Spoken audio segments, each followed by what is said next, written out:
Most welcome. हम बात करने वाले हैं एंडोप्लाज्मिक रेटिकुलम के बारे में, अंतःपृथ्वी जालिका। क्लास 11 में आपका सेल चैप्टर चल रहा था। सेल्स में आपको कुछ टॉपिक्स बता दिए गए थे, उसके अंदर जो ऑर्गेनेल्स कोशिकाएं होते हैं, तो मैंने आपको 2 से 3 ऑर्गेनेल्स के बारे में बता दिया था, जैसा कि माइटोकॉन्ड्रिया, राइबोसोम्स। तो ये सारे ऑर्गेनेल्स हो चुके थे। तो जो बचे ऑर्गेनेल्स है उसके बारे में हम डिस्कशन करेंगे एक एक करके। तो आज हम पढ़ेंगे एंडोप्लाज्मिक रेटिकुलम, अंतःपृथ्वी जालिका। ओके बच्चों, तो क्या है हमारा एंडोप्लाज्मिक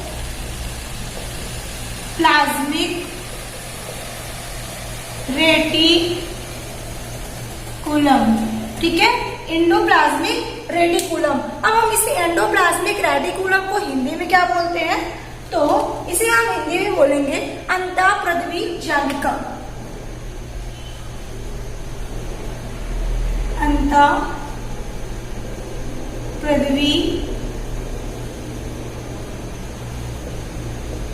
जालिका।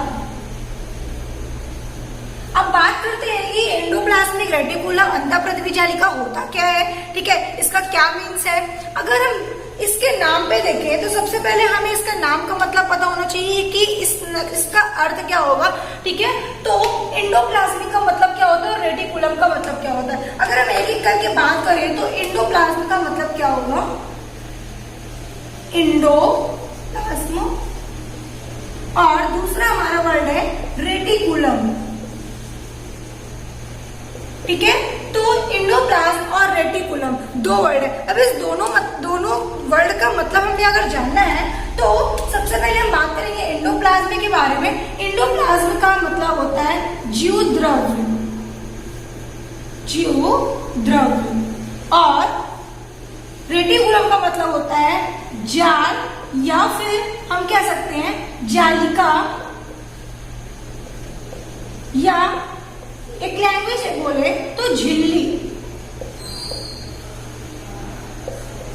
जाल, जालिका या झिल्ली। तो इसका मीन्स ये पता चल रहा है हम लोगों को कि एंडोप्लाज्मिक रेटिकुलम एक प्रकार का एक ऐसा ऑर्गेनेल्स है जो झिल्ली नुमा संरचना बनाता है, झिल्ली की तरह टाइप, झिल्ली तरीके से होता है, ठीक है। तो आप एंडोप्लाज्मिक रेटिकुलम को बोल सकते हो कि इसे हम सिस्टम ऑफ मेम्ब्रेन कह सकते हैं। मतलब कि एंडोप्लाज्मिक रेटिकुलम झिल्लियों का एक तंत्र है, ठीक है। अगर आपसे पूछा जाए कि अंतःपृथ्वी जालिका कैसा ऑर्गेनेल है या कैसा कोशिकांग है, तो आप बता सकते हो कि ये एक प्रकार का झिल्लियों का तंत्र है, सिस्टम ऑफ मेम्ब्रेन है, ठीक है। तो कभी कभी एग्जाम में पूछ लेता है कि सिस्टम ऑफ मेम्ब्रेन किसे कहते हैं, सिस्टम ऑफ मेम्ब्रेन किस ऑर्गेनेल्स को कहते हैं, या इसको हिंदी में अगर हम बात करें तो हम कह सकते हैं इसे कि झिल्लियों का तंत्र, झिल्लियों का तंत्र, ठीक है। तो आप इसे झिल्लियों का तंत्र या सिस्टम ऑफ मेम्ब्रेन के नाम से जानेंगे, ठीक है। तो ये हुआ हमारा एंडोप्लाज्मिक रेटिकुलम के बारे में कि हम एंडोप्लाज्मिक रेटिकुलम, इस टॉपिक्स का मतलब क्या होता है आपको पता चल गया, ठीक है। तो आपको ये समझ में आ गया कि जो हमारा एंडोप्लाज्मिक रेटिकुलम, अंतःपृथ्वी जालिका है, वो एक प्रकार का झिल्लीनुमा संरचना है, ठीक है। अच्छा, अब हम बात करते हैं कि एंडोप्लाज्मिक रेटिकुलम की खोज किसने की थी। तो एंडोप्लाज्मिक रेटिकुलम की जो खोज हुई थी बच्चों, वो पोर्टर नामक एक वैज्ञानिक थे, ठीक है। पोर्टर नामक एक वैज्ञानिक थे जिन्होंने एंडोप्लाज्मिक रेटिकुलम की खोज की थी, ठीक है। अब हम बात करेंगे कि एंडोप्लाज्मिक रेटिकुलम सेल्स में कहाँ पे होता है, किस जगह पे स्थित होता है, ठीक है। हम अगर सेल्स की बात करते हैं तो हमें क्या से मालूम कहाँ पे है हमारा एंडोप्लाज्मिक रेटिकुलम, सेल्स के अंदर किसके पास होता है, किस ऑर्गेनेल्स के पास होता है, ठीक है। अगर इसके बारे में डिस्कशन करते हैं तो इसको आप नोट कर लीजिएगा, ठीक है, जो आपको इम्पोर्टेंट लगे, ताकि आपको नोट्स बनाने में आसानी हो। तो हम बात करेंगे कि एंडोप्लाज्मिक रेटिकुलम हमारा होता कहाँ पे है। तो बच्चों, ये हमारा एक सेल्स है, ये हमारा सेल है, और इस सेल्स के अंदर क्या होगा, न्यूक्लियस, जिसे हम हिंदी में बोलते हैं केंद्रक। तो हमारा एक क्या है, केंद्रक है, हम केंद्रक बोलेंगे। ठीक है, अब बच्चों ये सेल्स है, हमने आपको सेल्स में पहले बताया था कि प्लांट सेल्स और एनिमल सेल्स दो होते हैं, बट हम एक पर्टिकुलर कॉमन सेल्स की बात कर रहे हैं, ना कोई प्लांट ना कोई एनिमल सेल। ठीक है, सिर्फ हम एक सेल्स की बात कर रहे हैं। ठीक है, जैसे कि मैंने आपको बताया था कि प्लांट सेल्स में हमारी झिल्ली और भित्ति दोनों होती है, मतलब कि मेम्ब्रेन और वॉल दोनों होता है, बट एनिमल सेल में केवल मेम्ब्रेन होती है। ठीक है, तो इसमें आपको नहीं जाना, आप एक कॉमन सेल्स ले लो। तो ये हमारा केंद्रक हो गया, और इसकी जो बाहरी आवरण है उसे हम क्या बोलेंगे, वो हमारी क्या हो गई, झिल्ली हो गई। ठीक है, क्या है, झिल्ली हो गई।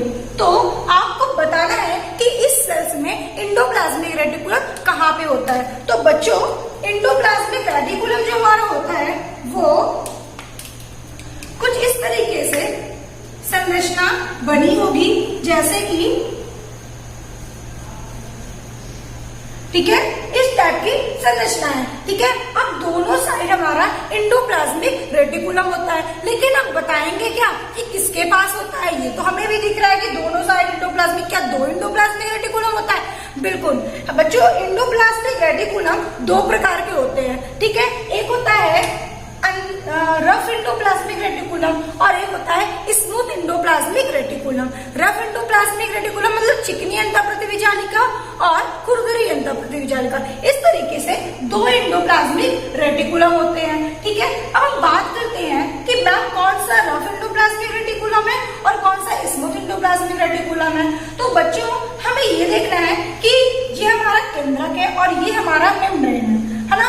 तो एक हमारा न्यूक्लियस के नजदीक होता है और एक हमारा झिल्ली के पास नजदीक होता है।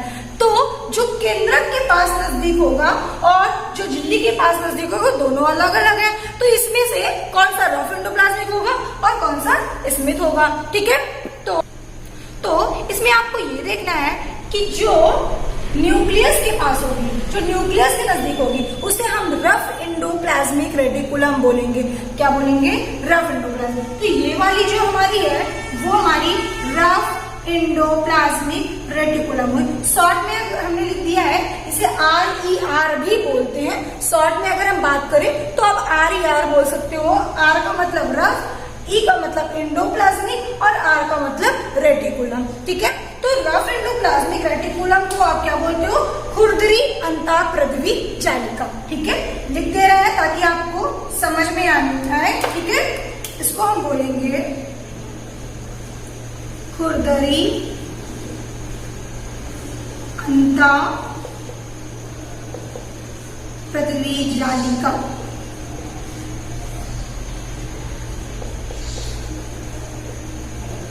ठीक है, तो ये हमारी खुरदरी अंतःप्रतिविजालिका है और ये हमारा कौन सा होगा, तो ये वाला जो होगा बच्चों वो हमारा होगा स्मूथ एंडोप्लाज्मिक रेटिकुलम। ठीक है, ये हमारा स्मूथ एंडोप्लाज्मिक रेटिकुलम होगा। इसको आप हिंदी में क्या बोलोगे, इसको आप बोलोगे चिकनी अंतःप्रतिविजालिका। इसे हम बोलेंगे चिकनी अंतःप्रतिविजालिका। ठीक है, मैंने चिकनी लिख दिया, आप समझ जाओगे कि स्मूथ को चिकनी अंतःप्रतिविजालिका और रफ को खुरदरी अंतःप्रतिविजालिका। ठीक है, तो इस तरीके से अब आपको ये मालूम चल गया कि जो न्यूक्लियस के नजदीक होगा वो हमारा रफ एंडोप्लाज्मिक रेटिकुलम मतलब खुरदरी अंतःप्रतिविजालिका, और जो मेम्ब्रेन के झिल्ली के नजदीक होगा उसे हम चिकनी अंतःप्रतिविजालिका स्मूथ एंडोप्लाज्मिक रेटिकुलम बोलेंगे। अब बात करते हैं कि मैम रफ एंडोप्लाज्मिक रेटिकुलम और स्मूथ एंडोप्लाज्मिक रेटिकुलम में डिफरेंट क्या है। ठीक है, तो उससे पहले ये जानना है कि जो हमारा रफ एंडोप्लाज्मिक रेटिकुलम होता है वो मोर स्टेबल होता है, मतलब कि अधिक होता है। ठीक है, कहने का मतलब कि इसकी तुलना में ये ज्यादा स्टेबल होता है। ठीक है, तो क्यों मैम, क्यों ज्यादा स्टेबल होता है, इसमें ऐसी क्या खासियत है, तो ज्यादा स्टेबल होता है। ठीक है, तो हमें ये ध्यान देना है कि इसमें क्या ऐसी है जिसे हम मोर स्टेबल बोलते हैं। तो बच्चों आपको पता होना चाहिए कि ये हमारा न्यूक्लियस है, केंद्रक है। ठीक है, तो केंद्रक से ये जुड़ा होता है। ठीक है, इसकी जो झिल्ली होती है, तो ये हमारा केंद्रक झिल्ली से जुड़ा होता है, अंतर पृथ्वी जालिका से जुड़ा होता है। तो बच्चों केंद्रक क्या है? न्यूक्लियस। और ये कोशिका का क्या है? कोशिका का दिमाग है। ठीक है, हम केंद्रक को कोशिका का दिमाग कहते हैं या ब्रेन ऑफ सेल कहते हैं। ठीक है, क्या बोलते हैं इसको? Brain of cells. इसको हम brain of cells, brain of cells बोलते हैं, मतलब कि कोशिका का दिमाग बोलते हैं। जैसे कि कंप्यूटर का दिमाग सीपीयू है, वैसे ही हमारा सेल्स का दिमाग केंद्रक है। ठीक है, तो बच्चों जो हम केंद्रक सेल्स का दिमाग है, ब्रेन ऑफ सेल्स है, तो सिंपल सी बात है कि इसमें ज्यादा पावर्स होगी। ठीक है, ये ज्यादा स्टेबल होंगे। ठीक है, अच्छा, तो इसलिए हम रफ एंडोप्लाज्मिक रेटिकुलम खुरदुरी अंतःपृथ्वी जालिका को हम ये कह सकते हैं कि ये ज्यादा स्टेबल होते हैं। ठीक है, अच्छा, अब बात करते हैं कि इसके डिफरेंट के बारे में। तो इस डिफरेंट में आपको एक एक पॉइंट को समझना है। ठीक है, मैं आपको बेसिक से बेसिक चीजें बता रही हूँ और एक एक पॉइंट कंटेंट बता रही हूँ। तो इसलिए बच्चों जो जो चीजें मैं लिखते जा रही हूँ उसको आप नोट करते रहिएगा ताकि आपको कोई प्रॉब्लम ना हो। और बच्चों अभी तक आपने हमारे चैनल को सब्सक्राइब नहीं किया तो जल्दी से सब्सक्राइब कर दीजिए ताकि आपको हमारी वीडियो का नोटिफिकेशन सबसे पहले मिले। ओके, तो बच्चों हम बात करते हैं कि इसमें डिफरेंट क्या है। तो जो हमारा रफ एंडोप्लाज्मिक रेटिकुलम होता है उसमें राइबोसोम पाया जाता है। ठीक है, क्या पाया जाता है बच्चों? राइबोसोम पाया जाता है। राइबोसोम इसके झिल्ली में ऐसे लगे होते हैं। ठीक है, लेकिन क्या स्मूथ एंडोप्लाज्मिक रेटिकुलम में राइबोसोम्स नहीं पाया जाता। पहला डिफरेंट तो आपको ये पता चल गया कि इसमें नहीं पाया जाता और इसमें पाया जाता है। तो इसमें हमारा राइबोसोम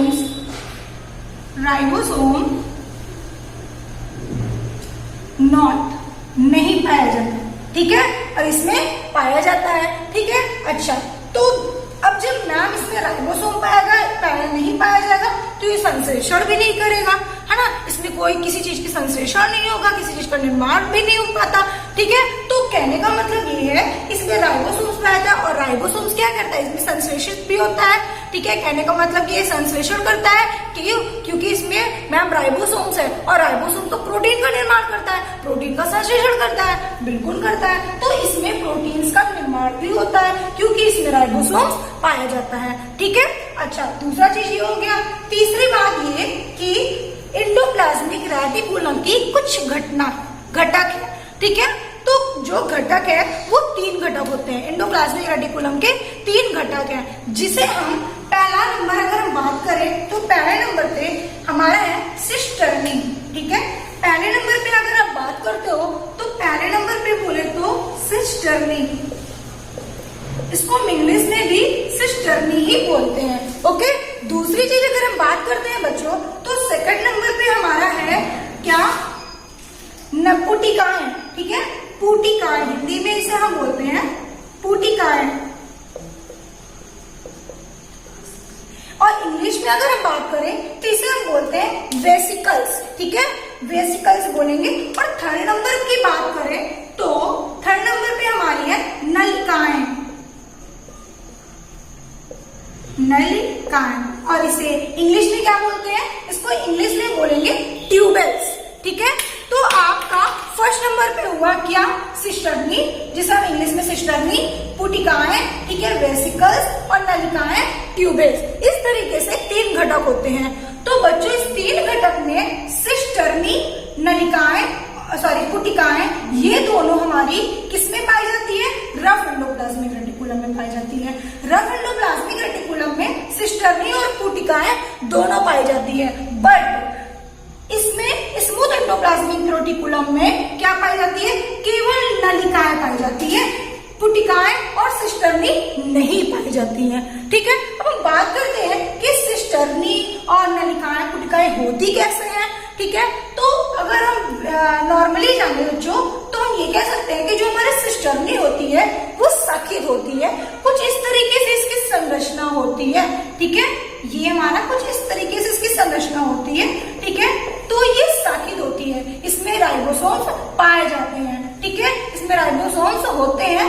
एंड पुटिकाएं की बात करें तो ये गोलाकार होती है, ठीक है, पुटिकाएं हमारी जो होती है वो गोलाकार होती है। एंड नलिकाएं जो हमारी होती है वो असखित होती है, ठीक है, नलिकाएं असखित होती है। तो इस तरीके से हमारी ये तीनों होंगी, इसमें सिस्टर्नी में, ठीक है, राइबोसोम्स पाए जाते हैं और नलिकाएं में राइबोसोम्स नहीं पाए जाते हैं, मतलब इन दोनों में पाए जाते हैं और इसमें नहीं पाए जाते। जैसे कि मैंने आपको बताया कि नलिकाएं तो स्मूथ में पाया जाता है और स्मूथ में राइबोसोम तो होते ही नहीं है, ठीक है। तो मैंने आपको एंडोप्लाज्मिक रेटिकुलम की सारी चीजें बता दी है, ठीक है। अब आपको कोई भी चीजें नहीं, इसमें इंपॉर्टेंट चीजें नहीं है जो मुझे आपको बताना पड़े, ठीक है। मैंने आपको एक एक कंटेंट बताया, इसलिए वजह जो आप अपने नोट्स बनाओगे, ठीक है, तो पॉइंट टू पॉइंट आप लिखोगे, ठीक है, ताकि आपको समझने में भी कोई प्रॉब्लम ना हो और आपको याद करने में आसानी हो।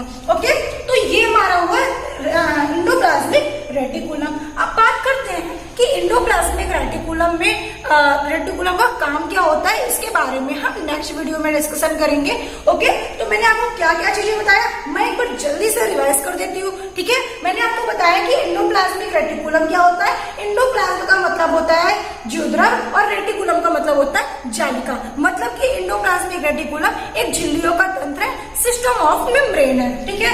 दूसरी चीज मैंने बताया कि एंडोप्लाज्मिक रेटिकुलम की खोज किसने की थी, तो पोर्टर नामक एक वैज्ञानिक थे जिन्होंने एंडोप्लाज्मिक रेटिकुलम की खोज की थी, ठीक है। थर्ड नंबर पे मैंने बताया कि एंडोप्लाज्मिक रेटिकुलम होता कहाँ पे है, तो एंडोप्लाज्मिक रेटिकुलम हमारा कहाँ पे होता है, ठीक है, जो न्यूक्लियस के मेम्ब्रेन और न्यूक्लियस के बीच में होता है। आप लिखोगे कि एंडोप्लाज्मिक रेटिकुलम कोशिका की झिल्ली तथा केंद्रक के बीच में होता है, ठीक है। अब बात करते हैं कि दोनों साइड होता है बीच में, ठीक है, तो कौन सा रफ एंडोप्लाज्मिक रेटिकुलम होता है और कौन सा स्मूथ होता है।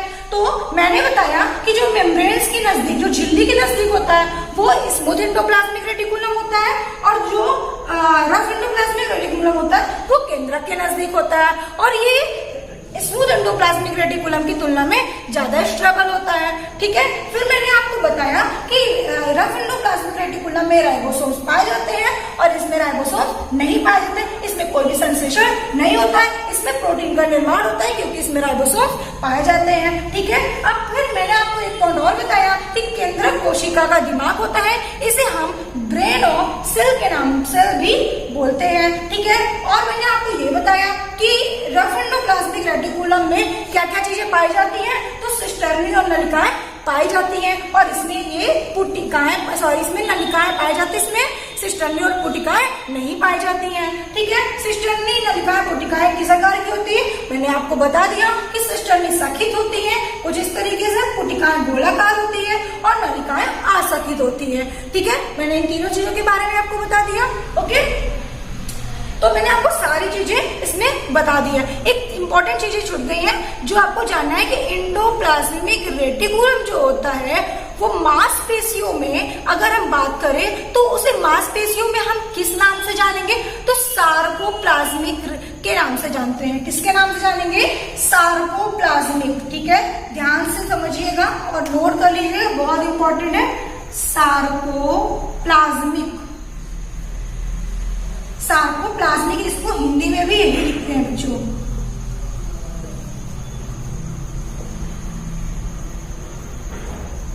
ठीक है, सार्कोप्लाज्मिक। तो इसे हम सार्कोप्लाज्मिक के नाम से मांसपेशियों में जानेंगे। मांसपेशियों में ये उद्दीपन करने का काम करता है, ठीक है, संचरण उद्दीपन करने का काम करता है, ठीक है। ओके, तो इस तरीके से हमें इतनी चीजें एंडोप्लाज्मिक रेटिकुलम के बारे में जाननी थी, ठीक है। आज के लिए इतना ही, नेक्स्ट दिन हम आपको बताएंगे एंडोप्लाज्मिक रेटिकुलम का कार्य क्या होता है। ओके बच्चों, ओके, थैंक यू।